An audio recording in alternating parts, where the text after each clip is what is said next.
Celebrity മഹാബലിയായിട്ടാണ് ഞങ്ങൾ ഇവിടെ എന്റെ മനസ്സിൽ കാണുന്നത്.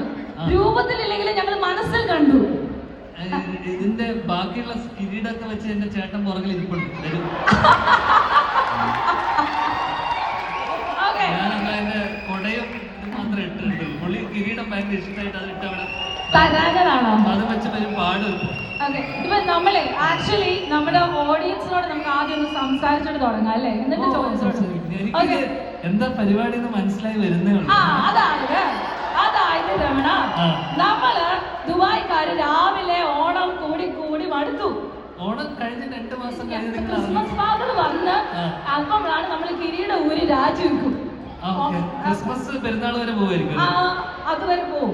ഞങ്ങൾക്ക് അങ്ങനൊന്നും ഇല്ല. രാവിലെ ഓണം, വൈകുന്നേരം ഓണം. അപ്പൊ ഇത് നമ്മുടെ സിനർജി ഇവന്റ്സിന്റെ വളരെ വ്യത്യസ്തമായിട്ടുള്ള ഒരു ഓണം കോൺസെപ്റ്റ് ആണ്. അതിന്റെ 2ാമത്തെ സീസണാണ്. ഫസ്റ്റ് സക്സസ് ആയതിന്റെ ബാക്കിയാണ് ഈ കാണുന്നത്.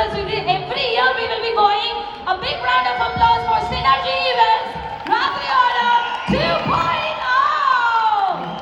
നമുക്ക് ഹലോ പറയാം അല്ലേ? പറഞ്ഞു ഞാനാണ് എല്ലാരും കേൾക്കാൻ വെയിറ്റ് ചെയ്യുക. എന്നൊക്കെയുണ്ട് ഇവരോട് പറയാൻ. എനിക്ക് ജീവിതത്തിൽ ഇങ്ങനെ ഒരു സ്വീകരണം കിട്ടിയിട്ടില്ല സത്യം പറഞ്ഞാൽ. എനിക്ക് തോന്നുന്നു ശരിക്കും ഇനി മാവേലി വന്നാൽ പോലും മാവേലിക്ക് പോലും ഇങ്ങനെ ഒരു സ്വീകരണം കിട്ടുന്നുണ്ട്. അതാണ് രാത്രി ഓണം.